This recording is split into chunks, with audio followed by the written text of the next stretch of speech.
Welcome to the science plug students. आज हम chapter number 8 waves and oscillation का जो है वो पहला चैप्टर पढ़ने जा रहे हैं और इसमें मैं बहुत सारे आपको शॉर्टकट्स बताने वाला हूँ एंटी टेस्ट के लिहाज से भी। और ये रिवीजन है चैप्टर नंबर 8 की। देखें जी, waves, disturbance in the medium produces the waves, यानी आप किसी भी मीडियम में जब डिस्टर्बेंस क्रिएट करेंगे तो उसमें वेव्स पैदा होंगी। अब वेव्स की कुछ इकसाम होती हैं। ये देखें, जैसे ये एक रस्सी है, इसको मैंने जर्क दिया तो जर्क जो है वो वेव प्रोड्यूस कर रहा है, हम प्रोड्यूस कर रहे हैं, तो हम भी एक वेव है। आए देखते हैं टाइप्स ऑफ वेव। तो पहले है electromagnetic waves. The waves require no medium for their propagation, यानी ये ऐसी वेव्स होती हैं जिनको मीडियम कोई रिक्वायर नहीं होता। हर किस्म की रोशनी, विजिबल, इनविजिबल, हर तरह की रोशनी जो है वो इलेक्ट्रोमैग्नेटिक वेव और सिग्नल, आपके मोबाइल सिग्नल, सब कुछ सैटेलाइट कम्युनिकेशन इन्हीं वेव्स के ज़रिए की जाती है। They have maximum speed in vacuum 3 × 10⁻⁸ metre per second, जिसको हम कहते हैं। यानी वैक्यूम में तो ये मैक्सिमम स्पीड रखती हैं, लेकिन वैक्यूम ना हो, मीडियम में हो, तो मीडियम के लिहाज से इनकी स्पीड चेंज हो सकती है। Speed decrease in the medium produce by oscillation between the electric and magnetic fields. किस तरह जी? बिल्कुल इस तरह देखें। इलेक्ट्रिक और मैग्नेटिक फील्ड्स जो हैं वो परपेंडिकुलर टू ईच अदर होती हैं और वेरिएबल होती हैं, और इनकी जो प्रोपेगेशन होती है वो दोनों के परपेंडिकुलर होती है। यानी इलेक्ट्रिक और मैग्नेटिक फील्ड आपस में भी परपेंडिकुलर होती हैं और जो वेव प्रोपेगेट हो रही होती हैं वो भी आपस में परपेंडिकुलर होती हैं। तो आप ये तीनों चीज़ें परपेंडिकुलर होती हैं, आप देख सकते हैं। तो matter waves, the wave associated with moving particles, यानी ये पार्टिकल्स के मूव करने से, यानी किसी भी बॉडी के मूव करने से मैटर वेव्स प्रोड्यूस होती है। डी ब्रोगली वेव्स भी कहा जाता है और आइंस्टाइन ने भी इन पे काफ़ी बहस की है। Matter waves are not mechanical not electromagnetic, ना ये मैकेनिकल होती है ना इलेक्ट्रोमैग्नेटिक होती है। The waves which require medium for their propagation, mechanical wave ऐसी वेव्स हैं जो अपने ट्रैवलिंग के लिए मीडियम रिक्वायर करती हैं। जैसे हमारी आवाज़ है, आवाज़ को मीडियम रिक्वायर है, और आवाज़ का जो मीडियम है वो मीडियम कौन सा है? Air. Mechanical waves transfer energy not matter, ये एनर्जी तो ट्रांसफ़र कर सकती हैं लेकिन मैटर नहीं ट्रांसफ़र कर सकती, क्योंकि आवाज़ भी एनर्जी की ही एक किस्म है। तो इसलिए आप कह सकते हैं कि ये मैटर तो ट्रांसफ़र नहीं करती लेकिन एनर्जी ट्रांसफ़र करती है। They have zero speed in vacuum, vacuum में ये ट्रैवल ही नहीं कर सकते। हम तो पहले ही कह रहे हैं कि इनको मीडियम रिक्वायर है, तो इसीलिए इनकी वैक्यूम में स्पीड ज़ीरो होती है।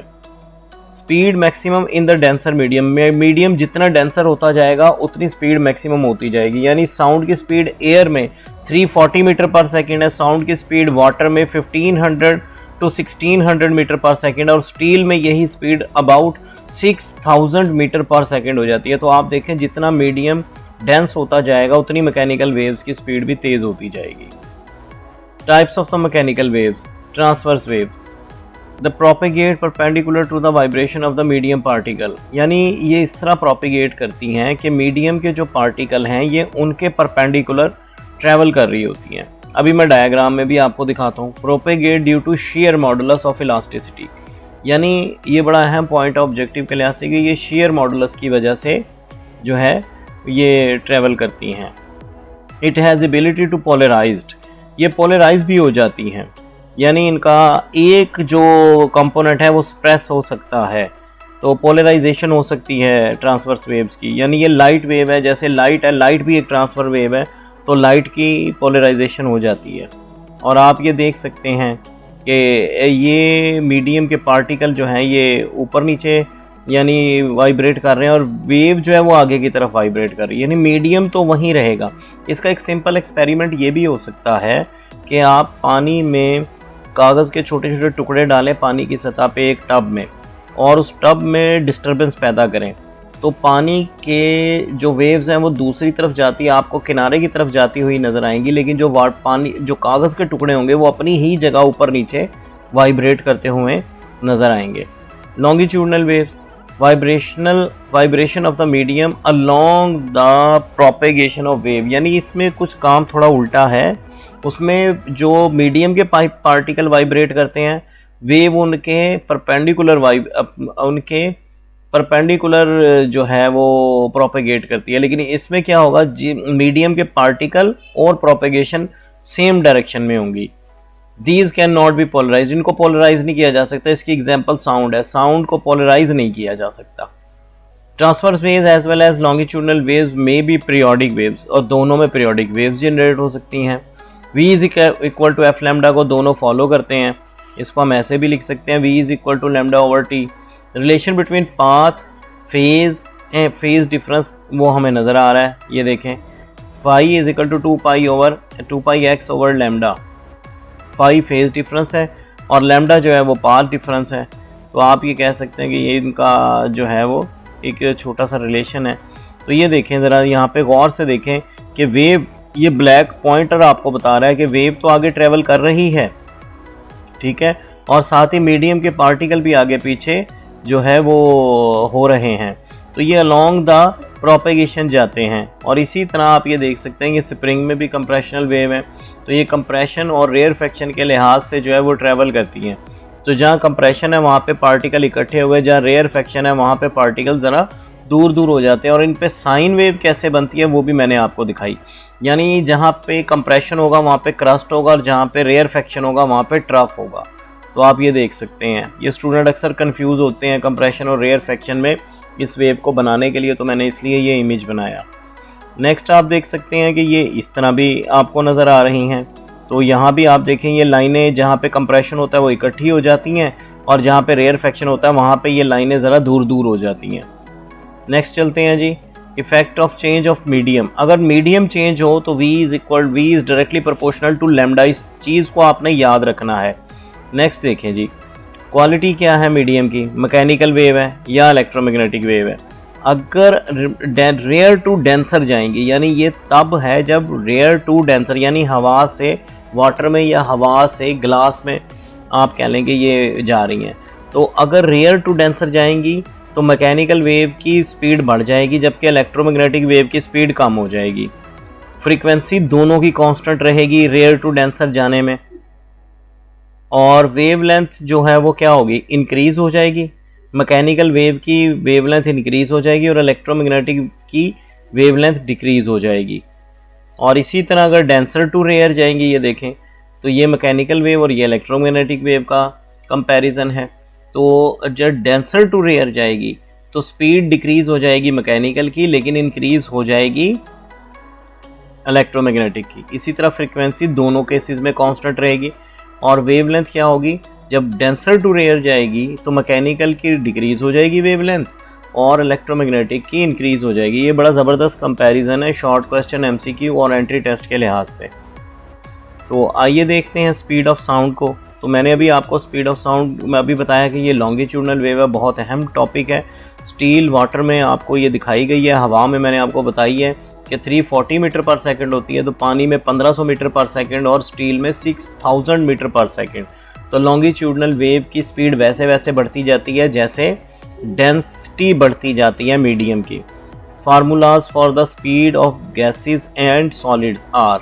अब गैसेस के लिए बल्क मॉडुलस यूज़ किया जाता है और सॉलिड्स के लिए यंग मॉडुलस यूज़ किया जाता है। ये भी बड़ी अहम बात है। जब आवाज़ ट्रैवल करेगी गैसेस में तो फिर इलास्टिसिटी मॉडुलस लगाना है तो ये बल्क मॉडुलस लगाया जाएगा, और जब आवाज़ ट्रैवल करेगी सॉलिड्स में जैसे स्टील में तो फिर यंग मॉडुलस लगाया जाएगा। ये अब बड़ी अहम बात, और ये स्पीड ऑफ साउंड का फार्मूला है। Newton speed of sound.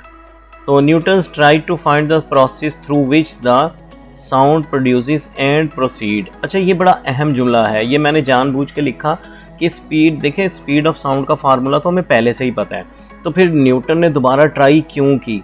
उसकी वजह ये है कि अब वो जानना ये चाह रहा था कि साउंड प्रोड्यूस कैसे होती है और आगे प्रोसीड कैसे करती है।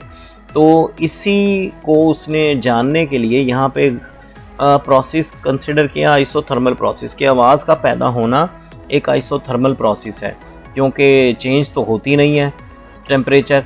आवाज़ के पैदा होने से माहौल का टेम्परेचर तो चेंज नहीं होता, और यही इसकी रॉन्ग एजम्पशन थी। मैंने पहले ही यहाँ पे लिख दिया कि यहीं पे वो थोड़ा सा गलत हो गया था, लेकिन वो कुछ चीज़ें सब प्रूव करने में, मैथमेटिकल ट्रैक देने में कामयाब हो गया था। कैसे, चलें आगे देखते हैं। बॉयल्स लॉ जब आइसोथर्मल है तो बॉयज लॉ एप्लीकेबल है, PV is equal to constant. तो हमने इसको चेंज किया, देखें प्रेशर बढ़ाया, पी से डेल्टा पी कर दिया तो वॉल्यूम कम हो जाएगा, वी से माइनस डेल्टा वी। जब इसको हमने ओपन किया तो ये इक्वेशन बन गई। अब डेल्टा वी एक इंतहाई छोटी क्वांटिटी है जब ये छोटी क्वांटिटी है तो हमने इसको इग्नोर कर दिया, ठीक है, वेरी स्मॉल। तो फिर इसीलिए हमने इसे कहा कि ये हमने इग्नोर कर दी, क्योंकि वो तो बहुत छोटी, दो छोटी जैसे 0.5 को मल्टीप्लाई करें तो वो और छोटा हो जाएगा, वो हो जाएगा 0.25, तो इसलिए इसको इग्नोर किया। और यहाँ पे P जो है वो बल्क मॉडुलस के तौर पे इस्तेमाल किया, जो कि delta P V over delta V के बराबर हो गया। और फिर हमने इसकी जगह जो है वो P ओवर डेल्टा V ये स्पीड लगाई, और इससे जो हमने फार्मूला निकाला बॉयल्स लॉ से, वो फार्मूला कौन था, 280 metre per second, which is wrong magnitude. ये एक रॉन्ग मैग्नीट्यूड था, क्योंकि हमें तो स्पीड पहले से पता है कि वो कम से कम 340 मीटर पर सेकेंड होती है, तो इसलिए हमें पता लग गया कि ये गलत निकली है। तो 6 और कितनी गलत, 16% लेस निकली ओरिजिनल वैल्यू से। तो सवाल ये पैदा होता है कि अगर ये गलत था तो फिर सही क्या है। तो सही हमें बताया, इसको ये देखें, ये मुख्तलिफ एक टेबल भी मैंने बना दिया है कि सॉलिड में एलुमिनियम में स्पीड क्या होगी, स्टील में स्पीड क्या होगी, लिक्विड्स में स्पीड क्या होगी और गैसेस में स्पीड क्या होगी। तो ये भी बड़ी अहम बात है कि गैस में देखें सबसे ज़्यादा हाइड्रोजन गैस में यानी मोनोटॉमिक गैस में स्पीड सबसे ज़्यादा होती है। तो बहरहाल आगे चलते हैं, मैं इसको आपको और भी बताऊँगा। और ऑक्सीजन, और अगर आप ऑक्सीजन और हाइड्रोजन का कंपैरिजन देखें तो आपको पता लगेगा कि ऑक्सीजन की निस्बत और हाइड्रोजन में 4 गुना ज़्यादा स्पीड है आवाज़ की। नेक्स्ट चलते हैं जी, ये देखते हैं लैपलस करेक्शन। लैपलस जो है ये एक जर्मन मैथमेटिशियन था, और इसने कहा कि आवाज़ का पैदा होना आइसोथर्मल प्रोसेस नहीं बल्कि एडियाबैटिक प्रोसेस है, और आवाज़ ट्रैवल करती है और उसमें टेम्परेचर भी कांस्टेंट रहता है। लेकिन कैसे रहता है, कंप्रेशन और रेयरफेक्शन की सूरत में। यानी जब कंप्रेशन पैदा होता है तो टेम्परेचर बढ़ जाता है, और जब रेयरफेक्शन होता है तो उतना ही टेम्परेचर कम हो जाता है। तो देखते हैं जी, तो फिर क्योंकि एडियाबैटिक प्रोसेस है तो फिर PV is equal to constant नहीं होगा बल्कि PV gamma is equal to constant होगा। और इसी तरह हमने फिर वही प्रोसेस वही किया, हमने प्रेशर बढ़ाया तो वॉल्यूम कम हो गया, और यहाँ से हमने V को कॉमन किया तो ये चीज़ आ गई। अब ये V कॉमन किया तो ये V गैमा और ये वाला V गैमा कैंसिल हो जाएगा, और बाइनोमियल एक्सपेंशन लगाई हमने इस वाली टर्म को, तो 1 plus delta V over V power gamma. तो और हमने स्केयर और हायर पावर्स को इग्नोर कर दिया, स्केयर और हायर पावर्स को इग्नोर कर दिया डेल्टा V ओवर V की। क्यों किया, उसकी वजह भी यही है कि डेल्टा V एक बहुत छोटी क्वांटिटी है, जब इसका स्केयर करेंगे तो ये और छोटा हो जाएगा, जब क्यूब करेंगे तो और छोटा होता जाएगा, तो इसलिए स्केयर और हायर पावर्स को इग्नोर कर दिया। तो यहाँ से जब हमने इसको एक्सपेंड किया और delta P is equal to delta P over delta V over V बन गया, तो यही मॉडुलस ऑफ इलास्टिसिटी बना। यानी मॉडुलस ऑफ इलास्टिसिटी की जगह हम गैमा इंटू P लगा सकते हैं। अब गैमा असल में क्या होता है, Cp ओवर Cv, यानी ये है मोलर स्पेसिफिक हीट की रेशो गैमा, ठीक है जी। और जब ये देखें कि ये हमने डाईएटॉमिक गैस के लिए ये गैमा की वैल्यू लगाई 1.4, ये डाईएटॉमिक गैस के लिए होती है। तो ये डाईएटॉमिक गैस के लिए जब ये वैल्यू लगाई और 280 मीटर पर सेकंड से हमने इसको मल्टीप्लाई किया तो फिर ये स्पीड ऑफ साउंड एग्जैक्ट निकल आई। यानी उस जो न्यूटन ने कंसिडर किया था कि स्पीड ऑफ साउंड एक आइसोथर्मल प्रोसेस है, वो गलत था, और इसने सही किया कि ये एक एडियाबैटिक प्रोसेस है। यानी टेम्परेचर जो कांस्टेंट रहता है वो आइसोथर्मल की वजह से नहीं रहता बल्कि एडियाबैटिक की वजह से रहता है। और effect of speed of sound, इसको आप देख सकते हैं, speed of sound not affected by the variation of pressure for the same temperature pressure and value. अब आप खुद देख सकते हैं इस प्रेशर इफेक्ट नहीं करता, क्योंकि जितना आप प्रेशर बढ़ाएंगे उतना जो है वो अपना डेंसिटी भी बढ़ जाएगी, लेकिन डेंसिटी की ये इन्वर्सली प्रोपोर्शनल है। अगर डेंसिटी बढ़ी तो स्पीड ऑफ साउंड जो है वो आप देख सकते हैं कम हो जाएगा। और यहाँ पे हम इसको मजीद आगे एलेबरेट करते हैं, the speed of sound is directly proportional to the square root of temperature, यानी टेम्परेचर के बढ़ने से भी स्पीड ऑफ साउंड बढ़ जाती है। बाज़ दफ़ा वो शॉर्ट क्वेश्चन बुक में दे देता है कि हॉट एयर और कोल्ड एयर में टेम्परेचर का डिफरेंस तो होगा, अब आप बताएं स्पीड ऑफ साउंड किस में ज़्यादा होगी। तो हम यहाँ से हवाला देते हैं कि हॉट एयर में स्पीड ऑफ साउंड ज़्यादा होगी। Some important relation to be remember, ये देखें।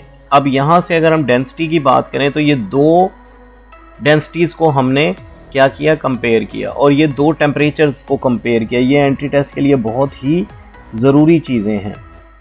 नेक्स्ट देखते हैं जी, मैथ्स को भी कर सकते हैं। RMS velocity is also given as, RMS velocity को देखें, ये इस तरह भी हम लिख सकते हैं 3p over rho square root of 3kt over rho. ये kt, ये k बोल्ट्जमैन कांस्टेंट, और ये जो है मोलर, ये जो है मोलर मास है, और 3RT ओवर m, r जो है यहाँ पे गैस कांस्टेंट है, और m जो है ये मॉलिक्यूलर मास है।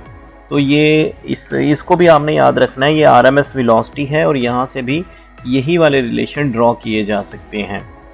तो among the gases the speed of sound is highest in hydrogen, ये मैंने अभी भी आपको टेबल से भी बताया।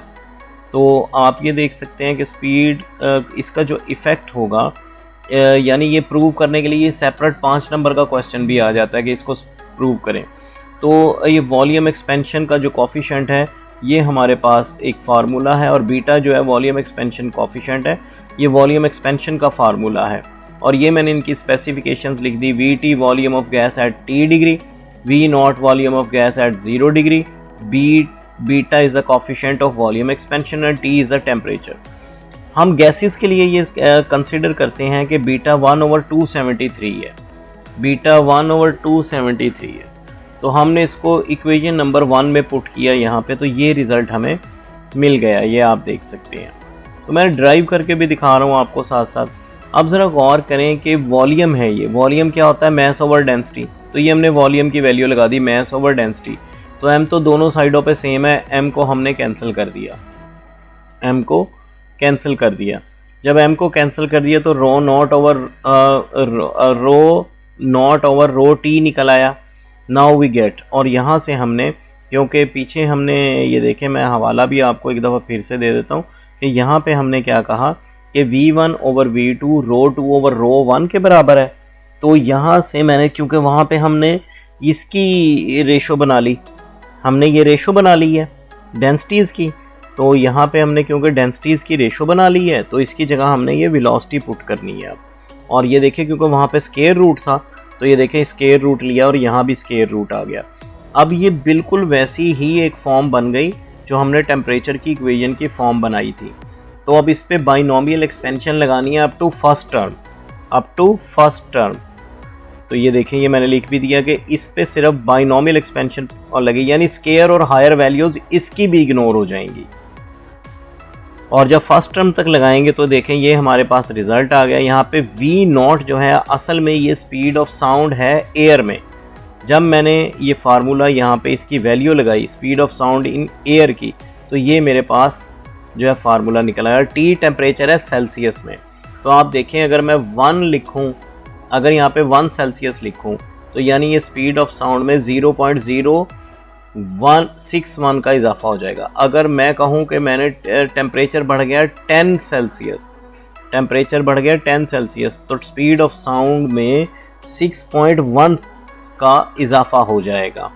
तो ये हमारे, आप देख सकते हैं कि ये इसमें कैलकुलेशन हमने की। और इंटरफेरेंस है आप अब हमारे पास, it is a superposition of 2 or more waves for observable interference longitudinal of longitudinal or transverse wave. ये हमारे पास कंडीशन है। वेव कोहेरेंट होनी चाहिए, मोनोक्रोमेटिक होनी चाहिए, close to each other, in same plane होनी चाहिए।